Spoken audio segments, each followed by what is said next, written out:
Continuamos hoy, amigo oyente, nuestro estudio en la primera parte del capítulo 2 de la segunda epístola del apóstol Pedro. En nuestro programa anterior no logramos finalizar nuestro estudio en esta sección.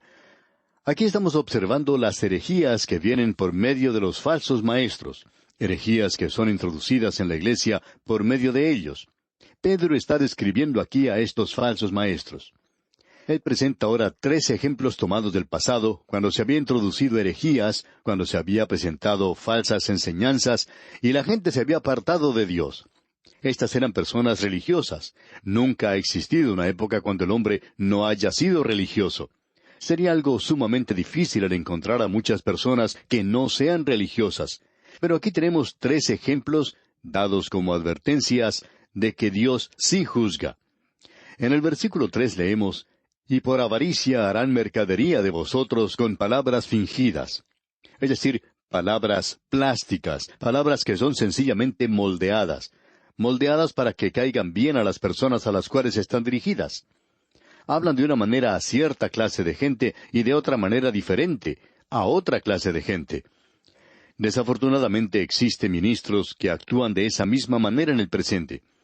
Por ejemplo, hay algunos que pueden presentar un mensaje bien fundamental en una iglesia fundamental, pero cuando les toca hablar ante un grupo liberal, son tan liberales como los demás. Son predicadores plásticos. Uno los puede verter en cualquier molde y salir con cualquier cosa. Ahora, el plástico es muy bueno, pero uno aprende con el tiempo que tiene que cuidarlo de manera especial. Es fácil hacerle cambiar de forma, especialmente cuando uno pone algo caliente dentro de una botella de plástico.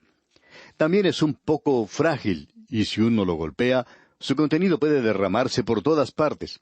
Así es que tenemos esa palabra usada en este versículo. Ahora Pedro dice también: «harán mercadería de vosotros». Es decir, ellos están haciendo esto por dinero. Y esa es la razón por la cual nosotros rechazamos toda clase de promoción publicitaria. Constantemente llegan a nuestras oficinas cantidades de cartas que sin necesidad de abrir se puede reconocer como de organizaciones que están solicitando dinero para esto o para aquello. Ahora esas cartas van a parar, por lo menos en nuestro caso, a la basura directamente. Aunque uno no contribuya con ellos, siguen enviando sus cartas. ¿Y sabe por qué lo hacen, amigo oyente? Bueno, porque quieren hacer mercadería con nosotros. Porque uno debería solicitar ayuda de las personas que están interesadas en cierta clase de trabajo. Y esa es la razón por la cual decimos que si es una organización misionera, pues usted debe estar interesado en esa organización misionera. Hay muchas organizaciones misioneras muy buenas. Y también debemos agregar que hay programas radiales muy buenos, pero lamentablemente hay otros que no son otra cosa sino promoción publicitaria. Lo que estamos tratando de resaltar aquí, amigo oyente, es que una de las cosas que señalan a un falso maestro es que éste es un gran promotor de sí mismo. Esta clase de persona no está interesada en presentarle la palabra de Dios, ni tampoco está interesada en ayudarle, sino que está tratando de sacarle algo, tratando de hacer mercadería con usted. Esa persona está tratando o está buscando obtener algún beneficio personal a cuenta suya. Ahora notemos lo que sigue diciendo Pedro aquí en el versículo 3. «Sobre los tales, ya de largo tiempo la condenación no se tarda». Esto ha sido algo que ha perturbado a muchos, inclusive a aquellos mencionados en la Biblia. David se sentía perturbado porque él pensaba que los impíos estaban saliéndose con la suya. Y luego él dice: «Fui al templo». ¿Y qué aprendió allí? Todo lo que David aprendió allí es que Dios está en control de las cosas, y que Él arreglaría las cuentas con ellos. Lo mismo se puede decir del apóstol Pablo. Él fue maltratado una y otra vez, y a él no le gustaba eso. Él no permitió que los filipenses lo sacaran de noche de la cárcel para que se fuera de la ciudad. Él era un ciudadano romano y los obligó a hacer las cosas correctamente. Pero Pablo dijo: «No os venguéis vosotros mismos». ¿Por qué? Porque debemos entregar estas cosas a Dios, y en el momento en que usted, amigo oyente, trata de tomar la venganza en sus propias manos, está usurpando el lugar de Dios, porque Dios dice: «Mía es la venganza, yo pagaré», dice el Señor. Si usted toma esto en sus propias manos, se está apartando del camino de la fe. Amigo oyente, cuando usted anda por fe, no quiere decir que tiene que ser una persona tímida a la cual todos tratan como quieren y lo empujan de un lado para otro, sino que quiere decir esto: «Bien, hermano, tú me has hecho esto, me has tratado mal, Ahora yo te voy a poner en las manos del Señor. Usted recuerda lo que el apóstol Pablo dijo allá en su segunda epístola a Timoteo, capítulo 4, versículo 14. Él dijo, Alejandro el calderero me ha causado muchos males. El Señor le pague conforme a sus hechos. El Señor se encargará de él. Yo se lo he entregado a él en sus manos. Debemos recordar lo que el Señor mismo dice, amigo oyente. Mía es la venganza, yo pagaré, dice el Señor. Dios se va a encargar de estos falsos maestros algún día.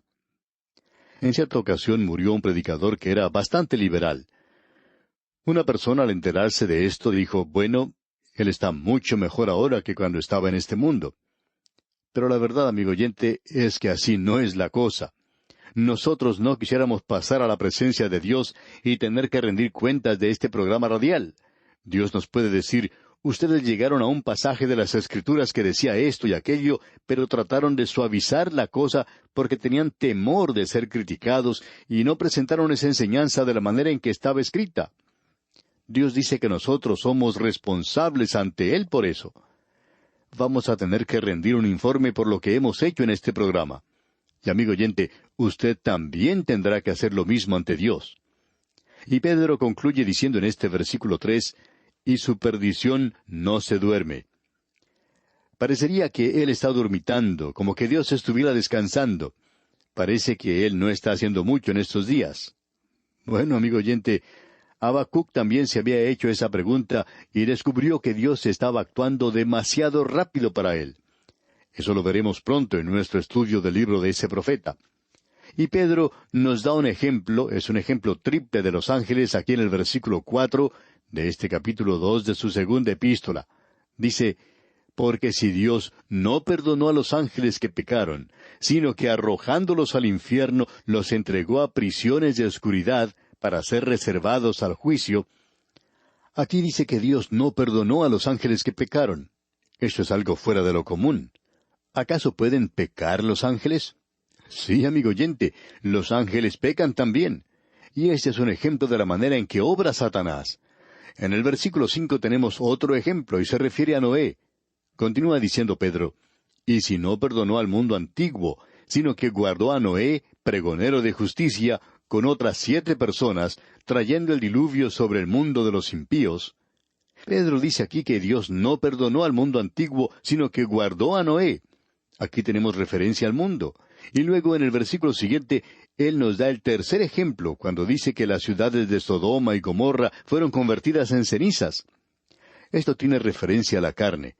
Por tanto, tenemos aquí 3 cosas: el mundo, la carne y el diablo. Solamente que Pedro menciona al diablo primero. El diablo, el mundo y la carne. Estos son los 3 enemigos de los cuales debemos estar siempre conscientes usted y yo. El apóstol Juan, el apóstol del amor, nos dice, no améis al mundo, ni las cosas que están en el mundo. Él no se está refiriendo a las hermosas flores, al mar y las montañas, sino que está hablando del sistema mundial en el cual vivimos y que está en contra de Dios. Pedro aquí nos habla primero en cuanto al diablo, y nos indica que en el pasado Dios juzgó a los ángeles. Ahora estamos entrando aquí en una zona que es muy discutible, es algo que es muy popular en el presente. A esto se le concede demasiada atención. Muchos libros han sido escritos y se está escribiendo en cuanto a Satanás y los demonios y cosas por el estilo. Suponemos que tienen su lugar, pero nosotros pensamos que es necesario dar más énfasis a lo positivo. El autor de estos estudios bíblicos, el Dr. J. Vernon McGee, decía que él tenía un mensaje en cuanto al anticristo y que siempre concluía diciendo, bueno, ustedes pueden ver que no sé mucho del anticristo y no quiero saber mucho de él. Del que me interesa saber mucho es de Cristo. Y no podemos encontrar a ningún escritor que diga, a fin de conocer al anticristo. Sin embargo, Pablo dice, a fin de conocerle, es decir, a Cristo, y el poder de su resurrección y la participación de sus padecimientos. Es vida eterna, amigo oyente, el conocer a Dios el Padre y al Hijo, el Señor Jesucristo, a quien Él envió. No podemos encontrar en ninguna parte donde podamos aprender todo en cuanto al anticristo, o que podamos saber todo en cuanto a Satanás. No somos ignorantes, claro, en cuanto a sus artimañas.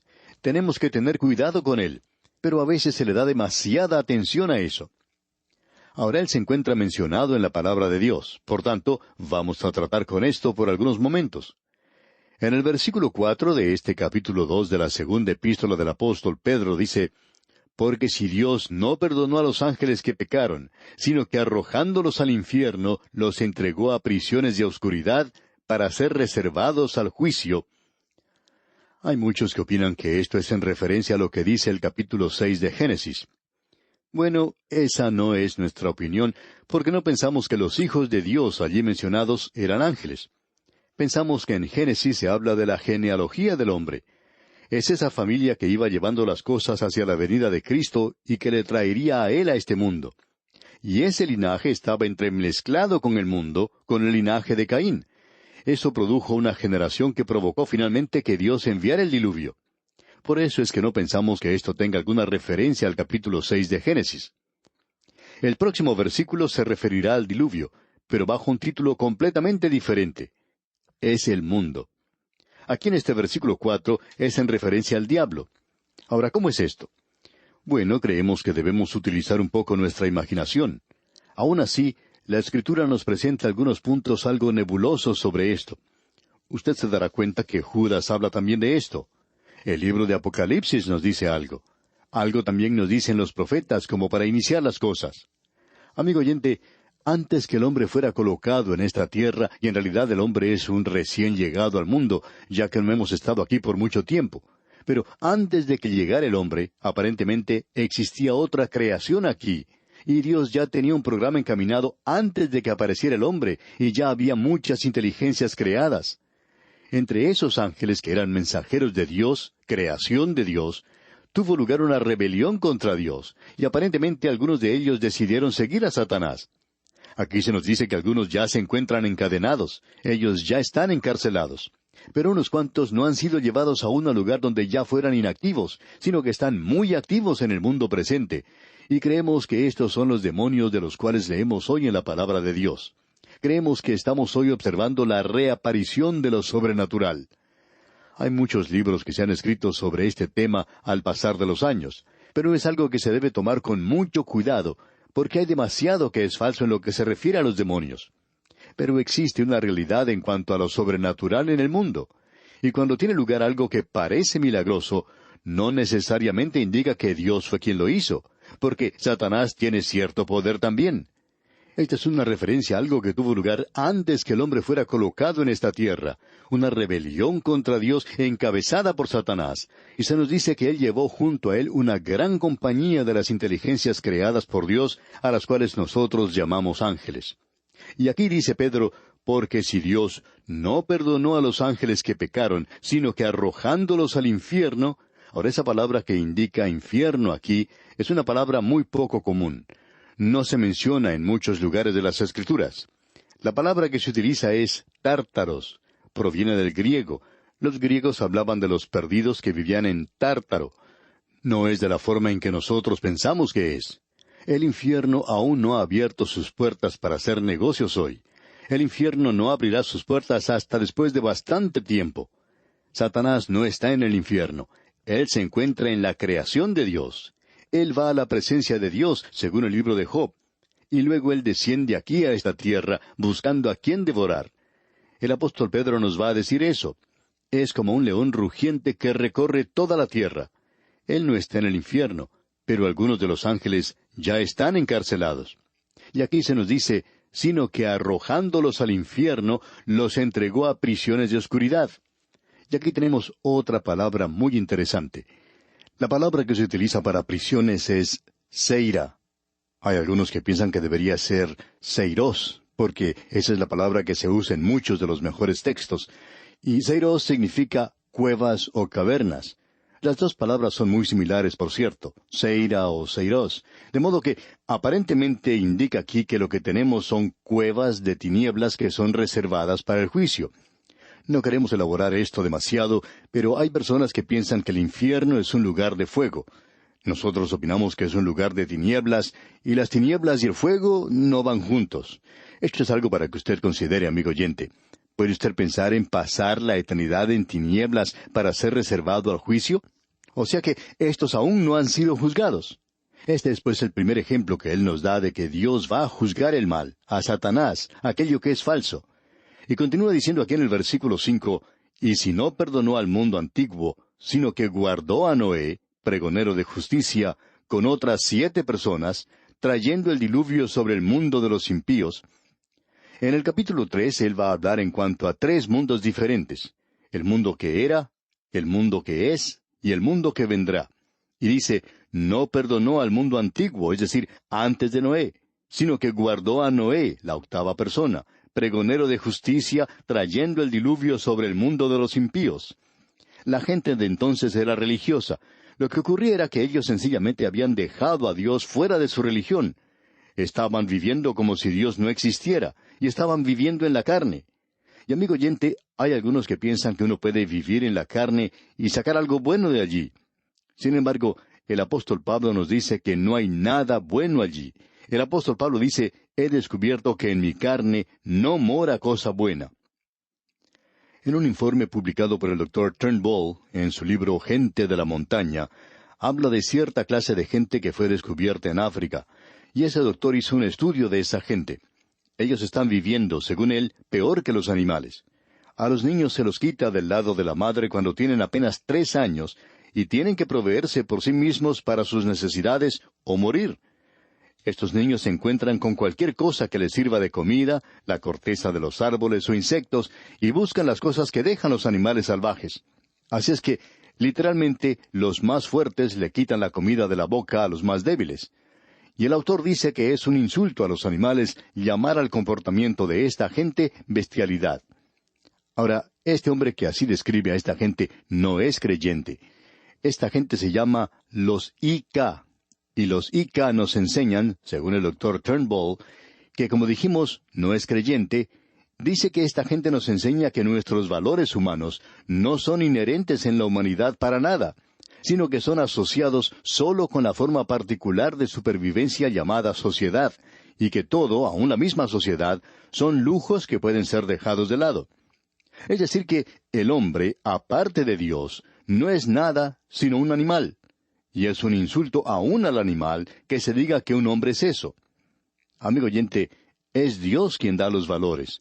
Dios es quien da las normas morales de hoy, y ninguna de ellas son inherentes en nosotros en el presente. Era la clase de mundo que Dios destruyó por medio del diluvio. El corazón del hombre, amigo oyente, es malo y es malo continuamente, y la violencia se encontraba en la tierra en aquel día. Y Dios obró bien al traer juicio en esa época en particular. Quizá a usted no le guste eso, amigo oyente. Lo sentimos mucho si piensa así, pero sucede que usted vive en el mundo de Dios. Y este mundo va a funcionar según sus reglas, las reglas de Dios. Usted puede estar seguro de eso. Y usted bien puede conformarse a eso o salir del mundo. No sabemos a dónde puede ir usted si se sale de aquí, pero tiene que ir a algún lugar. Ahora, en el versículo 6 menciona el tercer ejemplo cuando dice, y si condenó por destrucción a las ciudades de Sodoma y de Gomorra, reduciéndolas a ceniza y poniéndolas de ejemplo a los que habían de vivir impíamente. Aquí vemos que Dios juzgó a la carne. Esta gente estaba entregada a la sodomía. La homosexualidad era algo aprobado en Sodoma y en otros países también en el presente. De esto vamos a hablar más adelante en nuestro próximo programa, y del por qué Dios libró a Lot. Después de todo, cuando uno lee su historia en el libro de Génesis, no aparece demasiado bueno para nosotros. Sin embargo, Dios le libró, y usted podrá apreciar por qué en la próxima oportunidad. Esta sección en la cual nos encontramos es algo realmente tremendo, amigo oyente. 3 ejemplos de los muchos hechos de Dios en el pasado. Amigo oyente, Él no ha cambiado. Si Él ha hecho eso en el pasado, lo va a hacer en el futuro también. Y aquí nos detenemos por hoy. Sin embargo, le recomendamos estudiar los siguientes versículos de este capítulo 2 de la segunda epístola del apóstol Pedro para estar más familiarizado con su contenido en nuestro próximo estudio. Es nuestra oración que el Señor le bendiga abundantemente.